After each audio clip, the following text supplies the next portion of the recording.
샬롬 샬롬 샬롬 샬롬. 하나님 사랑합니다. 여러분 주 안에서 사랑합니다. 오늘 역대 28장 말씀이죠. 8절에서 15절 야훼 선지자 5대 소개되어져 있어요.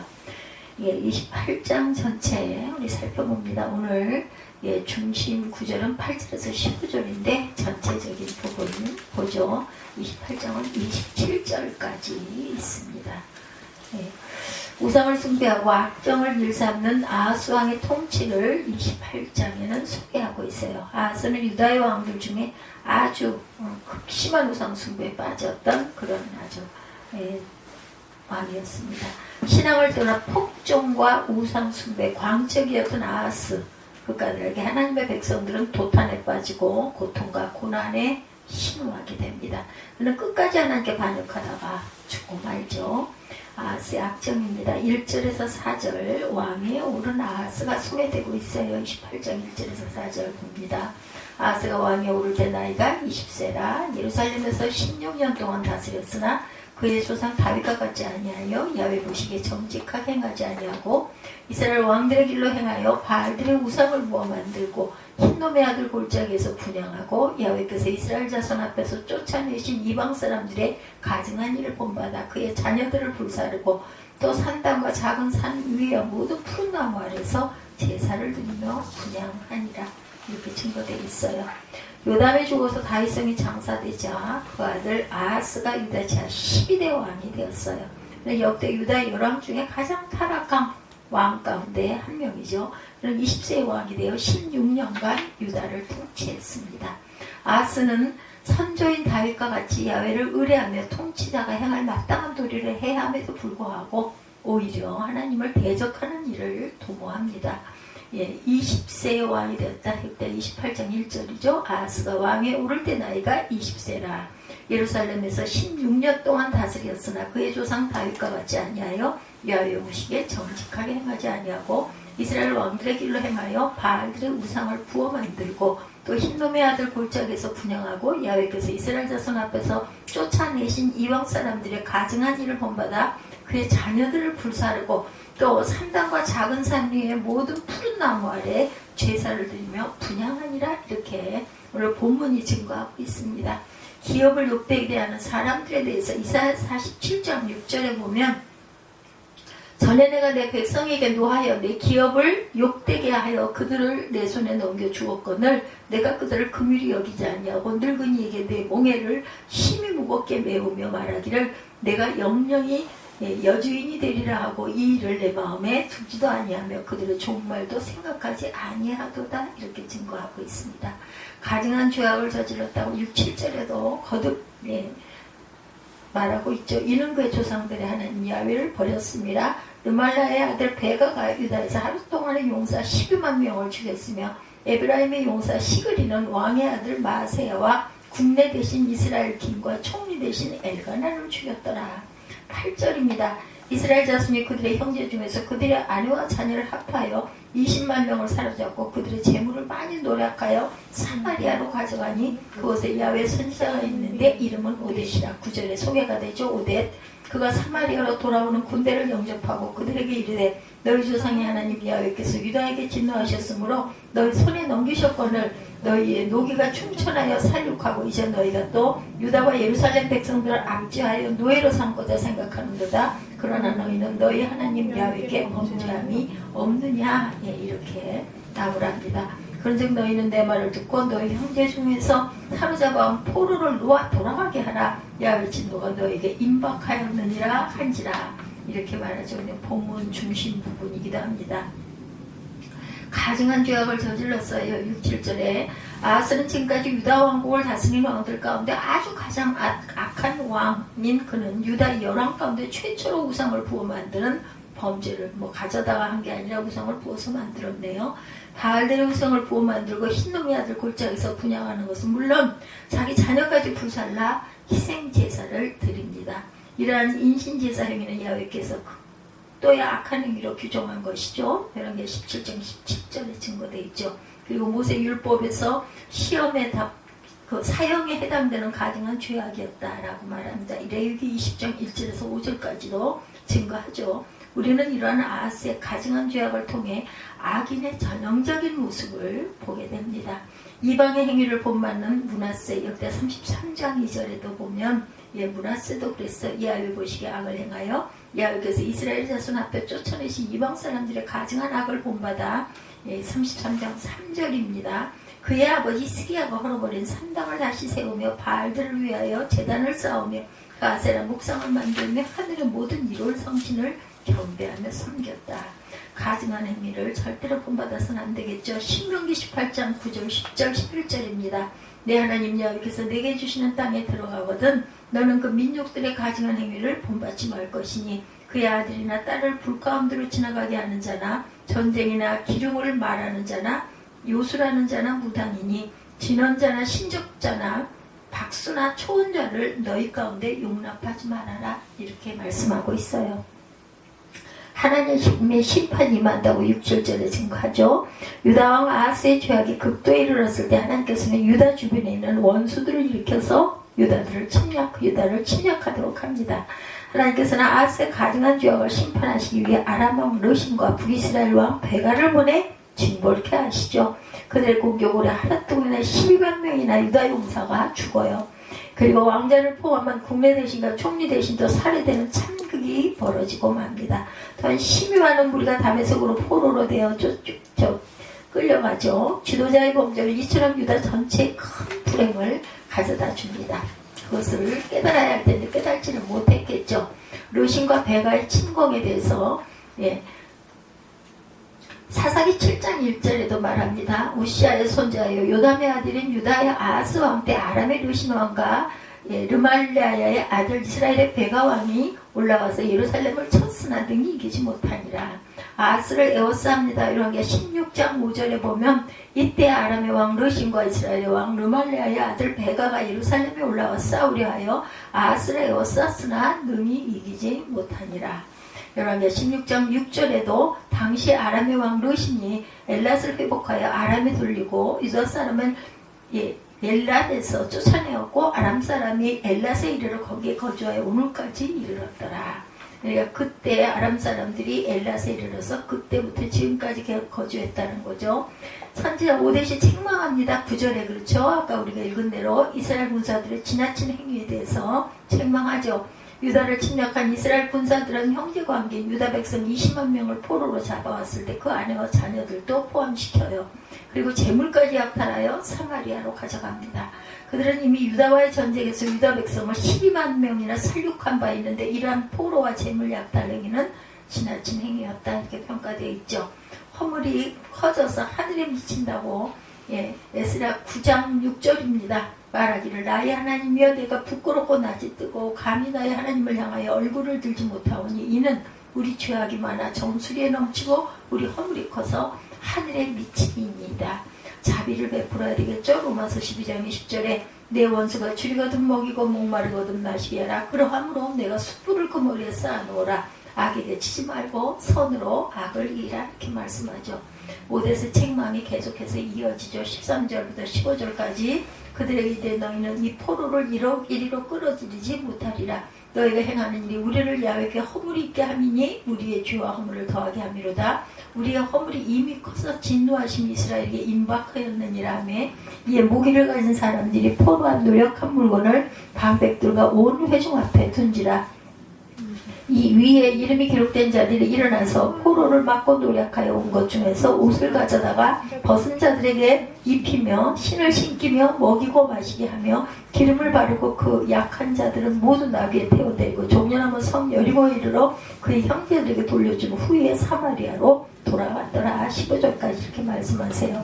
하나님의 선지자 오뎃은 수많은 포로와 노량물을 잔뜩 싣고 의기양양에 들어가는 이스라엘 군대를 향하여 하나님의 이름으로 책망을 합니다. 이렇게 오뎃은 북이스라엘의 동족인 유다 백성을 잔인하게 살육하고 포로로 삼은 것이 잘못임을 지적합니다. 같은 동족이죠. 그리고 그 포로들을 놓아 돌아가게 할 것을 명령했죠. 그러면서 유다를 진노하셨던 하나님이 이스라엘도 진노하실 것이라고 예언합니다. 악한 행실과 큰 죄, 에스라 9장 13절에 그의 악한 행실과 큰 죄로 말미암아 이 모든 일을 당하였사오니 우리 하나님이 우리 죄악보다 형벌을 가볍게 하시고 이만큼 백성을 남겨두셨사오니 우리가 어찌 다시 주의 계명을 거역하고 이 가증한 백성들과 통원하오리까? 그리하면 주께서 어찌 우리를 멸하시고 남아 피할 자가 없도록 진노하시지 아니하시리까? 이렇게 말하고 있어요. 예, 형제 중에서 사로잡아 갑니다. 11절이죠 오늘 본문. 그런즉 너희는 내 말을 듣고 너희 형제들 중에서 사로잡아온 포로를 놓아 돌아가게 하라. 야훼 진노가 너에게 임박하였느니라. 오데세 예언이에요. 유다의 포로를 교환을 시킵니다. 14호절에 유다의 포로를 돌려보내라는 오데 선지자의 말을 들은 에브라임 자손의 두목 4명은 그 말에 동조합니다. 그리고 유다의 포로들을 사마리아로 데려와서는 안 된다고 단호하게 말하죠. 그들은 이미 징벌받을 만한 죄범한 것을 인정하며 범죄를 더하지 말자고 권면했던 거죠. 오देख과 네 방백들의 말을 들은 이스라엘 군사들은 포로와 노략물을 유다로 돌려보냈어요. 예, 대조파에 돌려보냅니다. 15절에 이 위에 이름이 기록된 자들이 일어나 포로를 맞고 노략하여 온 것 중에 옷을 가져다가 벗은 자들에게 입히며 신을 신기며 먹이고 마시게 하며 기름을 바르고 악한 자들은 모두 나귀에 태워 데리고 악한이 아니라 약한 자들입니다. 모두 나귀에 태워 데리고 종려나무성 여리고에 이르러 그의 형제에게 돌려준 후에 사마리아로 돌아갔더라. 예, 오데세 그 예언을 들어서 그대로 아주 행하고 자기들은 돌아갑니다. 원수에게 행할 올바른 태도에 대해서 잠언 25장 21, 2절입니다. 내 원수가 배고파하거든 음식을 먹이고 목말라 하거든 물을 마시게 하라. 그리하는 것은 핀숯을 그의 머리에 놓는 것과 일반이요 야훼께서 내게 갚아주리라. 이렇게 말씀하십니다. 아스의 불신함과 죽음이에요. 결국은 이렇게 되면 패망하고 죽죠. 아수르 왕에게 도움을 청합니다. 아람과 북이스라엘의 침입으로 유다는 매우 미약해져요. 이 틈을 타서 당시 유다의 속국으로 있던 에돔과 주변의 블레셋 유목민들이 반란을 일으키죠. 이에 아스 왕은 아람과 북이스라엘의 침략에도 도움을 청했던 아수르 왕에게 또다시 사신을 보내어 도움을 청합니다. 아스는 하나님의 성전과 자기의 궁전 그리고 부하들에게 있는 온갖 재물을 다 취하여 아수르 왕의 마음을 움직이려고 하죠. 아스의 정성을 다한 요청으로 아수르 왕은 아스를 돕기 위해 군대를 이끌고 왔어요. 그러나 아수르 군대는 아스에게 도움을 주기는커녕 오히려 심한 괴로움을 더해줍니다. 이렇듯 하나님이 아닌 인간을 의지하는 것은 도움의 손길이 아닌 압제와 멸망의 길을 자초하는 것이 된다는 것을 또한 우리는 깨달아야 되겠다.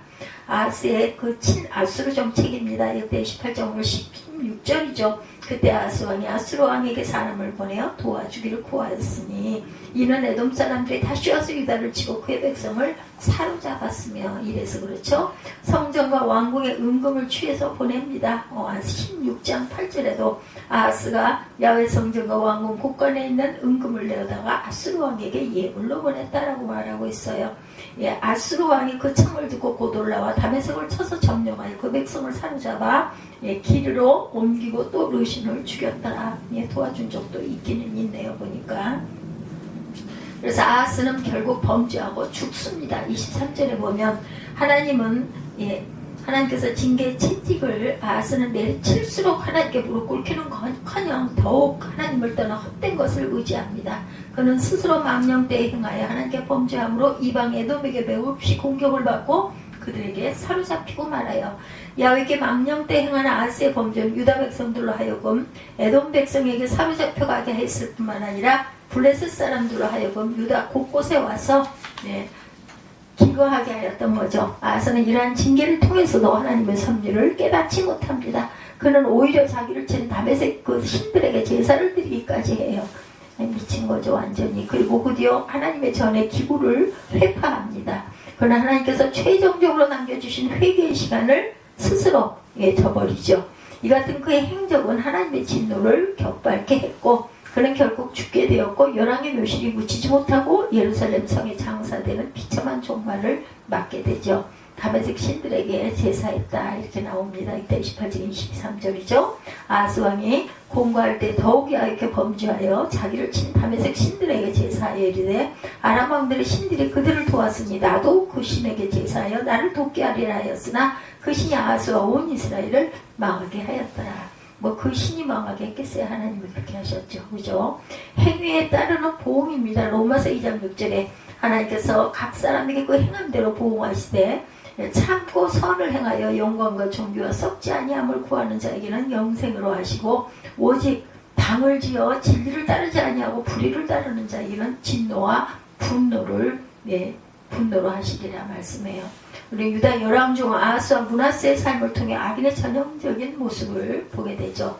아하스는 조부 우시아의 신혼과 그 부친 요담의 선한 행위를 보았음에도 불구하고 악한 길을 걸어요. 그리고 므낫세는 하나님의 보시기에 의로운 길을 걸은 히스기야의 신혼과 삶을 보았으면서도 악한 길을 걷습니다. 우리는 악은 그 모양이라도 보는 철저한 신앙감을 확립하고 선한 삶을 살아야 되겠죠. 28장 8절에서 15절 야훼 선지자 오뎃에 대해서 우리 함께 은혜를 나눕니다. 아하스라는 왕은 유다 나라의 왕으로 16년간 재위했는데 우상 숭배의 죄를 으뜸으로 지은 왕으로 유명하다. 손꼽고 꼽힐 정도로 몰록을 숭배하고 자식을 제물로 드리는 죄악을 자행하고 자연신을 숭배하여 나무와 산을 숭배함으로 하나님께 죄악을 마음대로 잔행하여 하나님의 진노를 삽니다. 하나님이 죄악을 간과할 수 없어서 아람 왕의 침공으로 수많은 백성이 죽고 또한 포로로 잡혀가게 하고 이어 북왕국 이스라엘의 침공으로 왕자와 국내 대신과 총리 대신과 12만 명이 사망하고 20만 명이 포로로 잡혀가게 해요. 그래서 북왕국 이스라엘은 유다를 쳐서 대승을 거두고 20만 명을 포로로 잡아가지고 의기양양하게 들어가고 있는데 북이스라엘에서 오뎃이라는 하나님의 선지자가 나타나죠. 이 선지자가 자기 나라 군대가 동족인 유다를 쳐서 대승을 거두고 많은 포로를 잡아가지고 온다는 소식을 듣고 그에게 달려가서 그들을 모으고 설교합니다.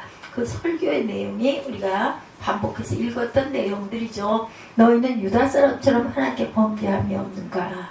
하나님이 남왕국 유다를 징계하시기 위해서 너희를 도구로 쓰셔서 이기게 하셨는데 너희들의 힘이 강하고 전쟁을 잘해서 이긴 줄로 자만하지 말아라. 너희 형제들이나 사랑을 베풀어 그들을 놓아주어라.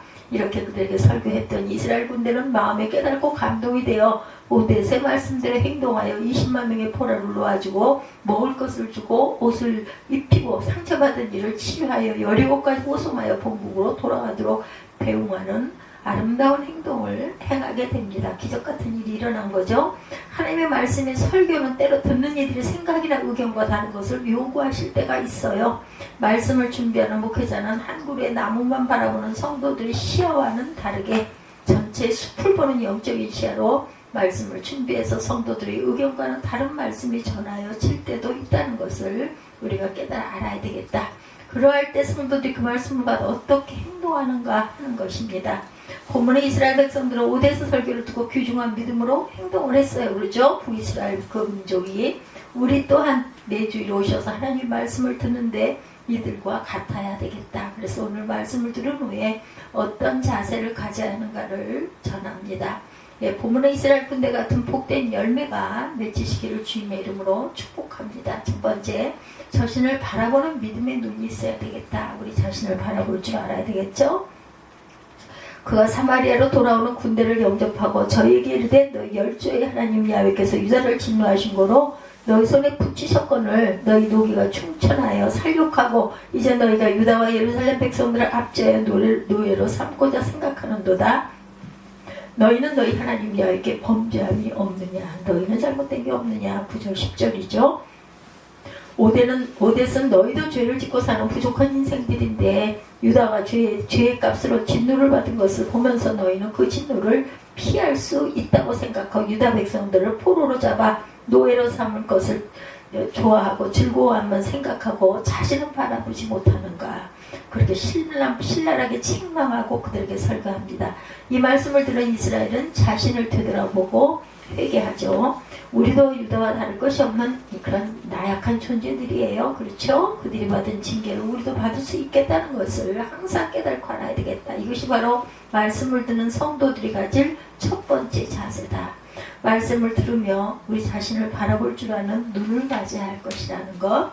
평소에는 남을 바라보다가도 말씀을 들을 때는 성령에 감동되어서 자신을 바라보는 눈이 생겨나야 되겠다. 이 눈이 없으면 밤낮 다른 것 좋은 것만 바라보고 자신을 바라보지 못하므로 회개와 부끄러움이 상실되어 버립니다. 잘 되는 것은 자기 탓이고 못 되는 것은 남의 탓으로 돌려서 원망과 불평으로 살아가는 그런 삶이 돼서는 안 되겠죠. 요한복음 8장에 가늠하다 현장에서 잡힌 여자 이야기 여러분들 잘 아시죠? 요한 군중들과 그것을 이용하여 예수를 올무에 걸려 이들이 마음이 의기투합해서 몰려와 예수께 판결을 요구하죠. 도와주라 하면 모세의 율법을 어기는 것이 되고, 죽이라고 하면 지금까지 죄인들을 사랑하시고 용서하신 예수의 사랑의 행동에 그런 배치가 되죠. 그때 예수께서 그들에게 너희 중에 죄 없는 자가 그녀를 돌로 차라 이렇게 말씀하시죠. 자, 지금까지 남의 실수만 보고 남의 잘못만 비방하던 그들의 눈이 자신을 바라보는 눈으로 바뀌어지죠. 자신들도 그 여자보다 더하면 더했지 못하지 않다는 생각이 들면서 자신을 바라보는 눈이 생겨나 들었던 돌을 버리고 그 자리에서 떠나가는 내용이 나와요. 이런 자신을 바라보는 눈이 있어서 회개도 할 수 있고, 자신의 부족을 인정할 수 있고, 바른 길로 걸어갈 수 있고, 자신의 앞길도 바라볼 줄 알아야 되겠다. 그래서 예수님은 말씀하시죠. 마태복음 7장 1절에서 3절입니다. 비판을 받지 아니하려거든 비판하지 말라. 너희의 비판은 그 비판으로 너희가 비판을 받을 것이요 너희의 헤아림은 그 헤아림으로 너희가 헤아림을 받을 것이니 어찌하여 형제의 눈 속에 있는 티는 보고 내 눈 속에 있는 들보는 보지 못하느냐. 어느 큰 회사의 사고에 읽은 이야기인데, 초등학교 4학년짜리 아들이 여름에 극기훈련을 다녀와서 아버지께 투정을 하더랍니다. 아버지, 나도 고스톱 화투 좀 가르쳐주세요 이러더래요. 그래서 깜짝 놀라서 이유를 물으니까 이번 캠프에 아이들이 밤마다 고스톱을 쳐서 돈 먹기를 하는데, 우리 방에 있는 누구는 고스톱 쳐서 3만 원이나 땄는데 자기는 아무것도 할 줄을 몰라가지고 잃기만 했다고 투정을 하더랍니다. 이 아버지는 자기 이번 여름에 온 가족이 휴가 가서 아이들이 보는 데서 밤낮으로 화투를 했던 자신이 얼마나 부끄러운지 이분이 그랬네요. 아들 앞에서 책망은커녕 얼굴을 들 수가 없었다고 고백을 하더랍니다. 우리의 말씀을 들을 때, 우리가 말씀 들을 때 베드로가 주여 나를 떠나소서 나는 죄인으로소이다 라는 고백이 나올 수 있다면 우리는 축복받을 자격이 있다.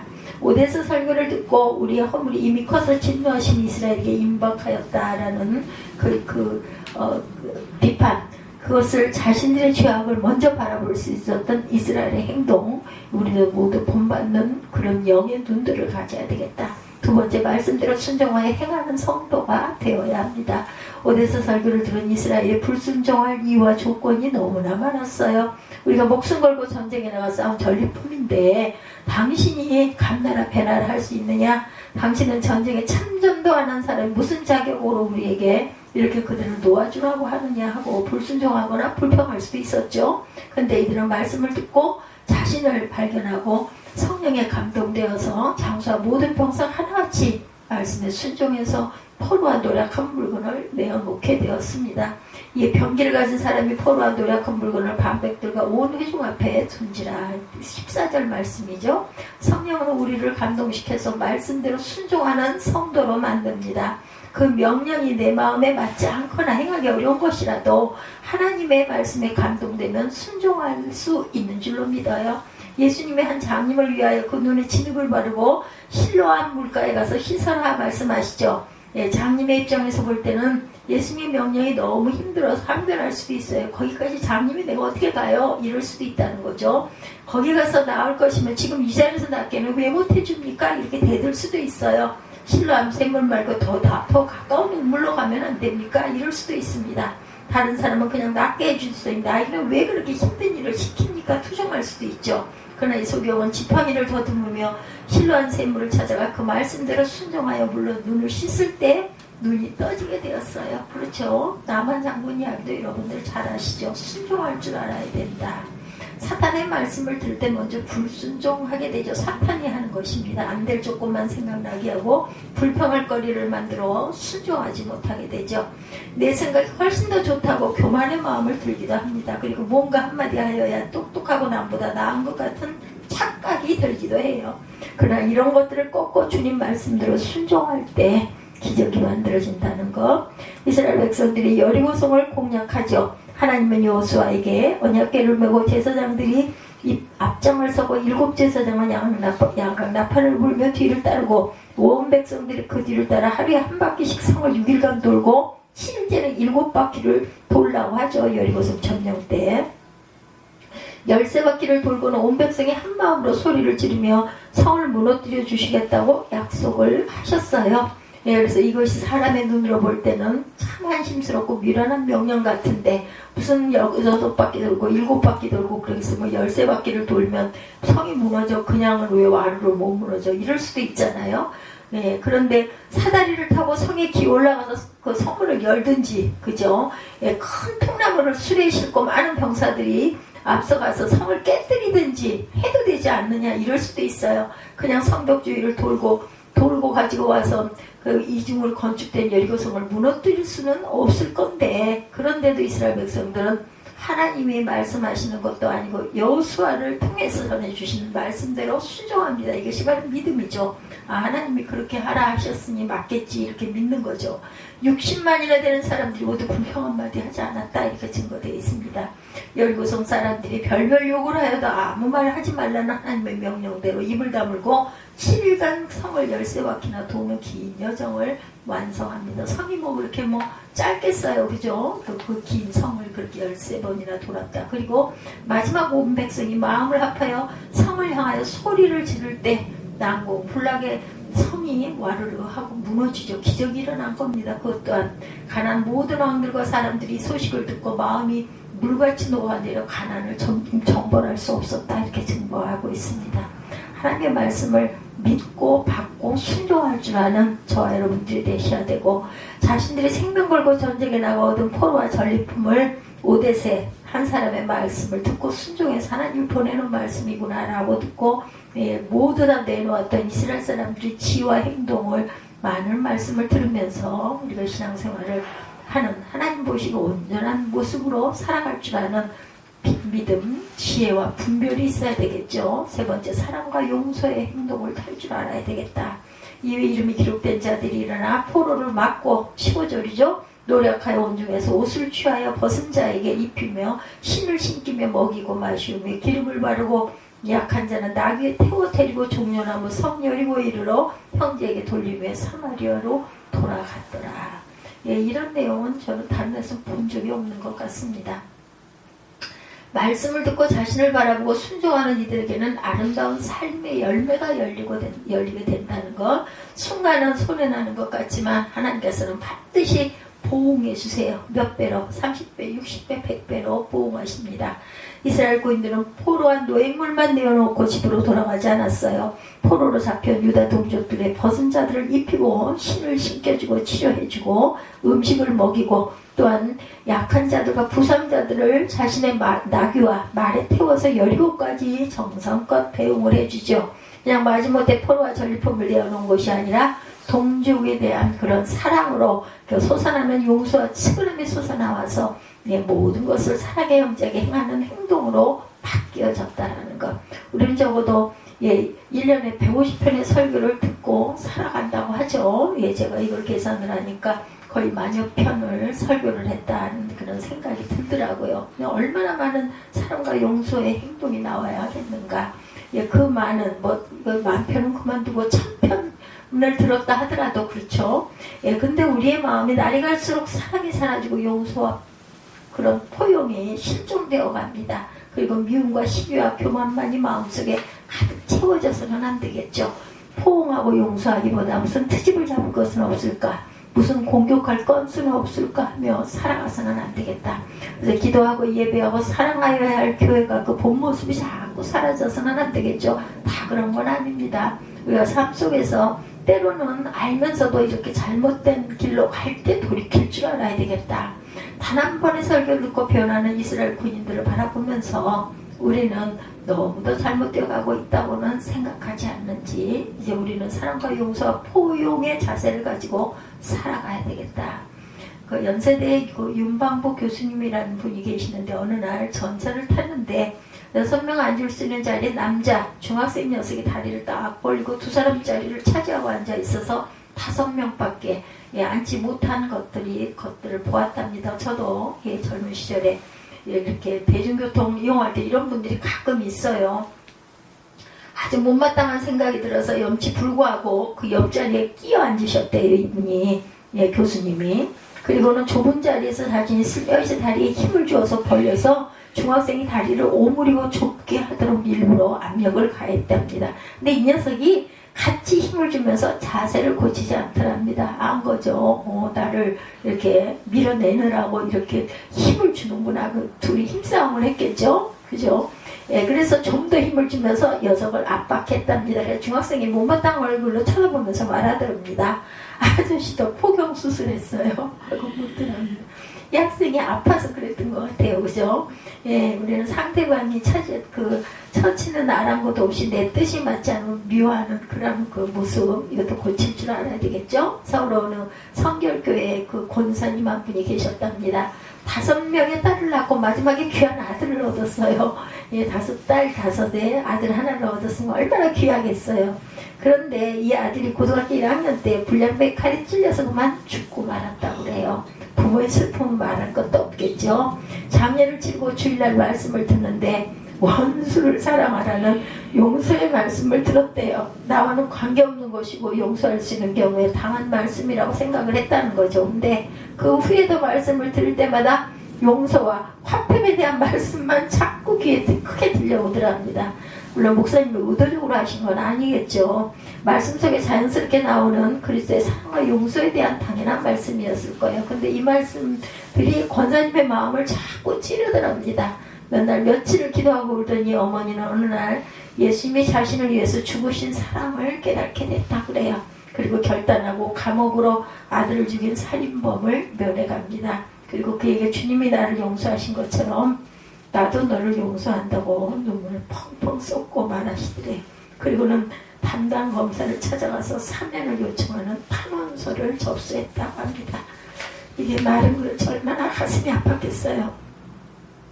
그리고 아들을 죽인 사람을 자주 찾아가 면회하고 예수 믿기를 권유하고 아들처럼 영치군과 물건도 넣어주고 가명을 위해서 했었다고 해요. 결국 그도 예수를 믿게 되었고 하나님이 이 권사님을 귀하게 사랑하셔가지고 하는 일마다 번창케 하셔서 물질의 축복을 받았답니다. 그래서 5천만 원을 선교 헌금으로 들여 인도에 아들의 기념교회를 설립하게 되었대요. 이렇게 몇 천만 원만 가져도 요즘에도 필리핀 같은 데는 한 4천만 원만 가져도 교회 하나를 세운답니다. 용서를 하든 안 하든 죽은 아들이 살아나지는 않죠. 그러나 이 김권사님은 말씀대로 살고 화평을 이루며 살고 희생하며 사셨다고 그래요. 그 결과 그분은 이 땅에서도 복을 받고 또는 하늘나라에서도 주시는 상급도 충만하리라고 믿습니다. 마음이 이걸 그렇게 행하고 나면은 마음이 그만 하늘나라가 되죠. 이런 마음을 먹기까지가 힘이 듭니다. 그리고 행함으로 행하고 나면 그분에게는 정말 마음에 큰 화평, 웬만한 일에는 상처를 받지를 않겠죠. 오늘 3000년을 이렇게 지나고 가게 하신 이 본문 내용, 하나님의 깊은 뜻을 저와 여러분들이 함께 기억하시기 바랍니다. 우리 모두 오데스의 설교를 듣고 회개하고 순종하고 사랑의 행동을 보이는 이스라엘의 그 지혜로움을 본받고 설교 말씀을 들을 때마다 나 자신에 비추어서 돌아볼 줄 아는 지혜와 순종의 그런 참 성도의 모습으로 귀하고 아름다운 사랑의 열매들을 주렁주렁 맺어서 범사에 잘 되는 강건한 축복이 마시기를 주님의 이름으로 축복합니다. 결단하시고 축도로 기도하시고 축도로 예배를 마치도록 하겠습니다.